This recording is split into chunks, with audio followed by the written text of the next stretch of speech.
Nakiusap si Fang Yi sa mga veteran na sina Elder Wu at Zhang Tian na tulungan siyang i-test ang isang bagong item na dinala niya mula sa Dark Tide. Narinig ito ni Zhao Lan at nagtaka sa kanyang kahilingan. Napagtanto niya na nakararamdam ng pagkakasala ang mga Elder dahil sa muntik ng pagkamatay ni Fang Yi, at ang isang spore ay maaaring magpagan sa kanilang loob. Naalala niya na ang Dark Attribute ay umuubos ng life force, kaya naman naging curious siya kung anong divine artifact ang nakuha ng sealer mula sa ganoon kadelikadong lugar.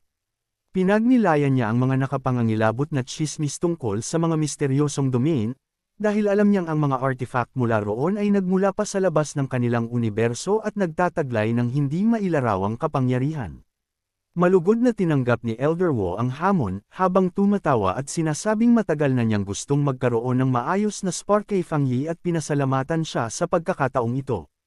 Habang iniisip ang kanyang pinsan na si Lin Yi sa Restricted Mountain, nagpasya si Fang Yi na magtiwala na magiging maayos ang tadhana nito sa Metal Throne.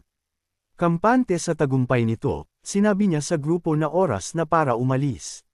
Nagtungo sila sa Elite Training Center ng Star God Combat Zone, isang pasilidad na itinayo upang makayanan ang matinding puwersa ng pagkawasak. Sa loob ng pasilidad, binanggit ni Elder Wu na ang lokasyon ay perpekto para sa kanilang test.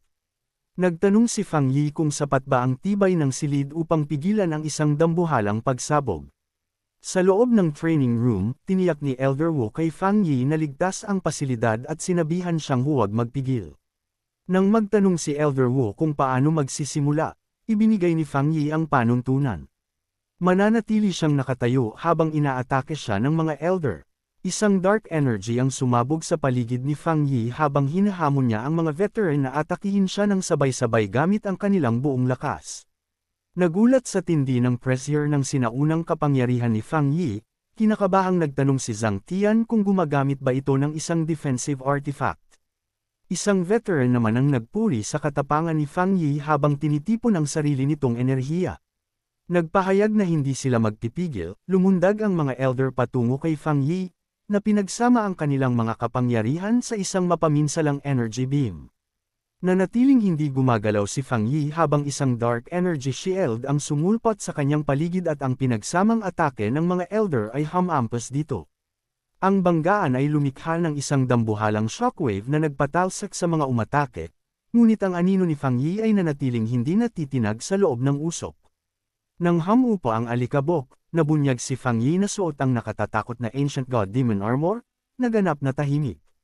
Nakatingin ang mga Elder nang may hindi makapaniwala, dahil napagtanto nilang ang kanilang buong lakas na atake ay hindi man lang naggasgas ang armor, na iniwang walang pinsala si Fang Yi.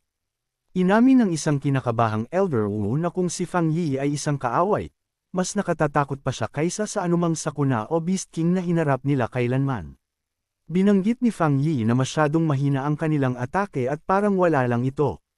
Nauunawaan niya ang tunay na lakas ng sinaunang armor na hinubog sa loob ng libu-libong taon.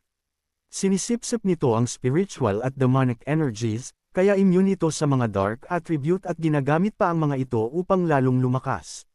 Tinapos ni Elder Wu ang katahimikan sa pamamagitan ng tawa, at idineklarang tapos na ang test. Kumbinsido sa ganap na kapangyarihan ng sealer, hinikayat niya si Zhang Tian na aminin ang pagkatalo. Dahil gumaan ang loob, sinabi niyang maaari na siyang magretiro sa kanyang mga tungkulin. Magalang niyang tinawag si Fang Yi na isang tunay na bayani na nakatadhana silang pangunahan tungo sa mas magandang kinabukasan. Habang naglalaho ang armor ni Fang Yi, nagtanong si Elder Wu kung siya na ba ang magiging Supreme Commander ng bansang Xia. Di nagtagal, isang opisyal na anunsyo ang ibinandere mula sa headquarters.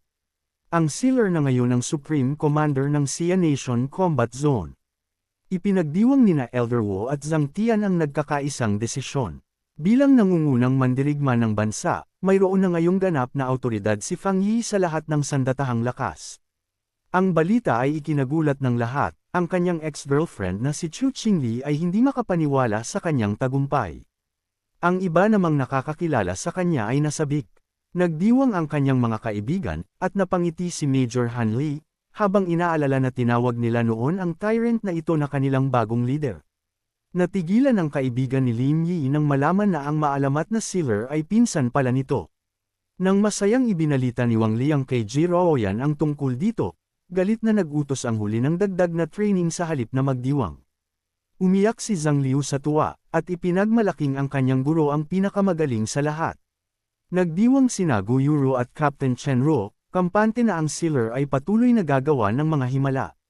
Sa headquarters, inamin ng mga kasamahan ni Wang Lan na kumbinsido na sila sa halaga ni Fang Yi. Namangha si Su Qingying na ang lalaking binabantayan niya noon ay siya na ngayong haligi ng bansa, at sumang-ayon ang lead official na utang nila sa kanya ang lahat. Sa isang public rally, pinuri ng isang speaker ang Sealer bilang isang bayani na lumutas sa hindi mabilang na mga sakuna, at sinabing dapat tandaan ng bawat estudyante ang kanyang mga kontribusyon. Sa bahay, umiyak ang tiyahin ni Fang Yi sa gaan ng loob, habang iniisip ang mga hirap na hinarap ni na Fang Yi at Lin Yi. Samantala, sa Divine Pavilion, isang opisyal ang galit na bumasag ng kristal, dahil sa puot na ang kanyang faction ay nabalewala sa malaking appointment na ito. Habang nagngangalit siya, isang malaswang pulang anino ang lumitaw. Kinutya siya ng nilalang, at sinabing malinaw na balak ng ibang faction na isantabi ang Divine Pavilion. Nag-alok ang anino ng isang kasunduan, at nangakong makukuha ng opisyal ang gusto niya. Nagtanong ang suspisyosong lalaki kung anong klaseng tulong ang maibibigay nito. Bago pa makasagot ang anino, tumunog ang kanyang telepono. Nagulat ang opisyal sa isang natatarantang ulat na ang Thunder Throne ay nagwala na. Ngumisi ang pulang anino, at sinabing dumating na ang ipinangakong tulong nito. Sinabihan nito ang opisyal na harapin ang krisis, sabik na makita kung paano niya gagamitin ang sitwasyon. Doon naman sa Chuan City Restricted Zone, isang dambuhalang lightning storm ang nagngangalit. Naglabas ng emergency warnings para sa citywide evacuation dahil ang abnormal na enerhiya ay nagbabantang wasakin ang buong lugar. Sa gitna ng bagyo, ang sentient na Gordvine, ang master ng Thunder Throne, ay marahas na nagwawala, habang naglalabas ng magulong purple lightning na tila ba ay nakorrupt. Sa paanan ng bundok, nahihirapan ang mga pioneer laban sa walang humpay na kidlat. Isang pioneer ang bumagsak, at nataranta ang kanyang kasama, na inaming ang nagngangalit na Thunder Throne ay tinatalo na sila at malapit na silang mawala ng kontrol. Habang ginagamot ang sugatang lalaki, isang pioneer ang kumakapit sa pag-asa, habang inaalala ang mga chismis na ang Sealer ay kayang makipag-usap sa artifact at nanalangin para sa kanyang pagdating. Sakto namang dumating si Fang Yi kasama sina Elder Wu, Zhang Tian, at iba pang mga veteran. Sumigaw sa tuwa ang mga defenders ng pasalamatan sila ni Fang Yi at sinabing siya na ang bahala rito. Sa kaitaasan, isang dambuhalang haligi ng purple lightning ang mabilis na bumulusok mula sa mga ulap ng bagyo ng direkta sa kanila. Itinaas ng mga nangungunang pioneer ang kanilang mga kamay upang harangan ang mapaminsalang hataw, handang harapin ang nakorrupt na kaalyado ni Fang Yi.